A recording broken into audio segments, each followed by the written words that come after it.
श्यामपुर गांव की हर गली अपने अंदर कई रहस्यों को समेटे हुए थी। ये गांव अपनी घोस्ट स्टोरी के लिए दूर दूर तक मशहूर था। गांव के बुजुर्ग अक्सर रात की आग के पास बैठकर इस घोस्ट स्टोरी को सुनाते थे। कहते थे कि हर पूर्णिमा की रात वहां एक भूतनी दिखाई देती है। इस भूतनी की कहानी से अर्जुन बेहद प्रभावित था। वो हमेशा सोचता कि क्या वाकई में ये घोस्ट स्टोरी सच हो सकती है। अर्जुन के मन में इस घोस्ट स्टोरी की सच्चाई जानने की तीव्र इच्छा थी। उसने अपने दोस्तों से कहा, आओ इस बार हम इस भूतनी की सच्चाई का पता लगाएंगे। लेकिन उसके दोस्तों ने डर के मारे उसे अकेला छोड़ दिया। अर्जुन ने अपनी हिम्मत को संभालते हुए अकेले ही इस घोस्ट स्टोरी की सच्चाई का पता लगाने का निर्णय लिया। पूर्णिमा की रात धीरे धीरे पास आ रही थी। अर्जुन ने अपनी योजना बनाना शुरू कर दी। गांव के बाहर स्थित पुराने महल की ओर बढ़ चला। ये वही महल था जो हर घोस्ट स्टोरी का केंद्र था। रात का अंधेरा गहराते ही चांदनी अपनी पूरी चमक के साथ आकाश में फैल गई थी।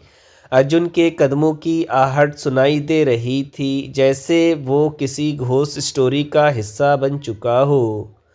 उसके दिल की धड़कन तेज हो गई थी। महल के पास पहुंचते ही उसे एक ठंडी हवा का झोंका महसूस हुआ, जिसने उसके रोंगटे खड़े कर दिए। उसने देखा कि महल की पुरानी सीढ़ी अंधेरे में गुम हो रही थी।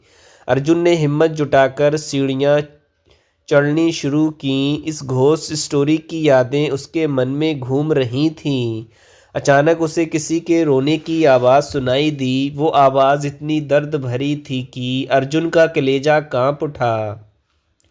उसने आवाज़ की दिशा में बढ़ना शुरू किया। सामने एक कमरे में उसे एक साया दिखा। वो किसी महिला का था जो सफ़ेद साड़ी में लिपटी हुई थी।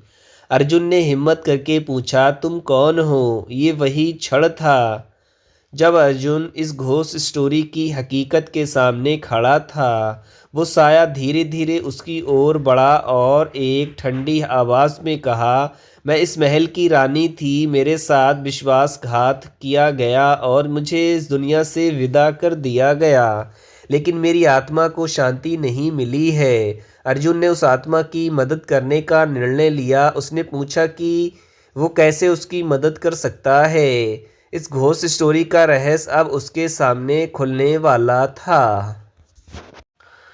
आत्मा ने उसे एक पुरानी तिजोरी के बारे में बताया, जिसमें उसके जीवन की सारी सच्चाई दबी हुई थी।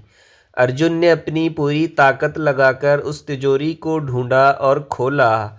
उसमें रानी के जीवन की सारी सच्चाइयाँ थीं, जिन्हें जानकर अर्जुन के स्तब्ध रह गया। इस घोस्ट स्टोरी का अंत अब उसके हाथ में था। वो सारी बातें लेकर उसने गांव वालों को बताई और रानी के साथ हुए अन्याय को न्याय दिलाने की कोशिश की। धीरे धीरे रानी की आत्मा को शांति मिली और उसने अर्जुन को धन्यवाद दिया। अर्जुन ने महसूस किया कि उसकी हिम्मत और सच्चाई ने न केवल एक आत्मा को मुक्ति दिलाई, बल्कि गांव के लोगों को भी एक डरावनी रात से मुक्त किया। इस घोस्ट स्टोरी के बाद अर्जुन गांव का हीरो बन गया और उसकी कहानी ने उसे अमर कर दिया। गांव में अब हर पूर्णिमा की रात एक उत्सव की तरह मनाई जाती है, जिसमें अर्जुन की बहादुरी और भूतनी की मुक्ति की कहानी सुनाई जाती है। इस घोस्ट स्टोरी ने न केवल अर्जुन की ज़िंदगी बदल दी, बल्कि श्यामपुर के इतिहास में भी एक नया अध्याय जोड़ दिया। अर्जुन की बहादुरी और इस घोस्ट स्टोरी की सच्चाई ने श्यामपुर गांव के लोगों के दिलों में एक नई उम्मीद जगाई थी। लेकिन इस कहानी का अंत यही नहीं था। रानी की आत्मा को शांति तो मिल गई थी, लेकिन महल की दीवारों में छिपे कई और रहस्य अब भी उजागर होने बाकी थे। अर्जुन को महसूस हुआ कि ये घोस्ट स्टोरी उसकी किस्मत से जुड़ी हुई है और उसे इन रहस्यों को सुलझाना होगा। पूर्णिमा के बाद की अगली रातें भी रहस्यमयी होती जा रही थीं। अर्जुन ने महसूस किया कि महल के कुछ और हिस्सों में कोई अदृश्य शक्ति उसे खींच रही थी।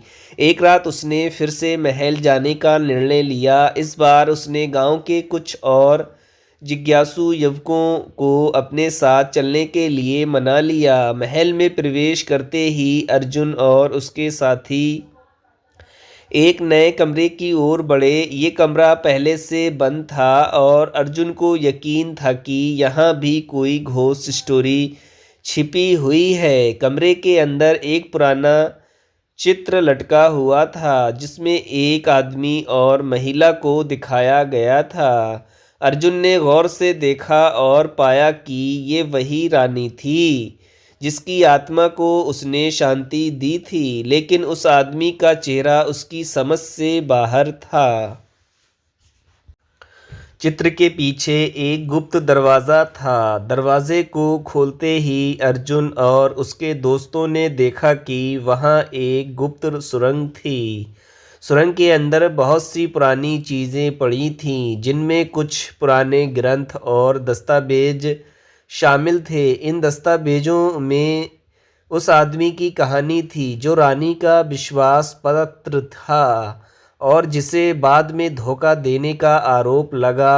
अर्जुन और उसके साथी धीरे धीरे उन दस्तावेजों को पढ़ने लगे।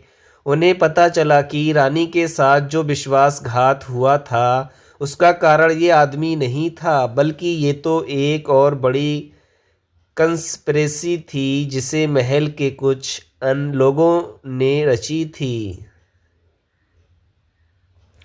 अर्जुन को समझ आ गया कि इस घोस्ट स्टोरी के छिपे एक बड़ी साजिश थी जिसे किसी ने जानबूझकर छुपा रखा था। इस नई जानकारी ने अर्जुन को और भी उत्साहित कर दिया। उसने अपने दोस्तों के साथ मिलकर इन दस्तावेजों को गांव के बुजुर्ग के सामने पेश किया। गांव के लोग इस सच्चाई को जानकर हैरान रह गए। उन्हें पहली बार पता चला कि इस घोस्ट स्टोरी के पीछे का सच कुछ और ही था। गांव में एक सभा बुलाई गई जिसमें अर्जुन ने अपनी पूरी यात्रा और इस घोस्ट स्टोरी के पीछे छुपे रहस्यों को उजागर किया। इस सभा के बाद गांव के सभी लोग अर्जुन की तारीफ करने लगे। उन्हें महसूस हुआ कि अर्जुन ने न केवल एक भूतनी की आत्मा को शांति दिलाई, बल्कि गांव के इतिहास में छुपे हुए कई रहस्यों को भी उजागर किया। इस घोस्ट स्टोरी की वजह से अर्जुन की बहादुरी और उसकी खोजबीन के किस्से दूर दूर तक फैल गए। गांव के लोग अब महल को एक ऐतिहासिक धरोहर के रूप में देखने लगे। अर्जुन ने भी फैसला किया कि वो इस महल को एक संग्रहालय में बदल देगा ताकि लोग इस घोस्ट स्टोरी और उसके पीछे छुपे रहस्यों को जान सकें। अर्जुन की ये यात्रा उसके जीवन का सबसे बड़ा रोमांच बन गई और इस घोस्ट स्टोरी ने उसे सच्चाई की खोज में एक नए मुकाम तक पहुंचाया।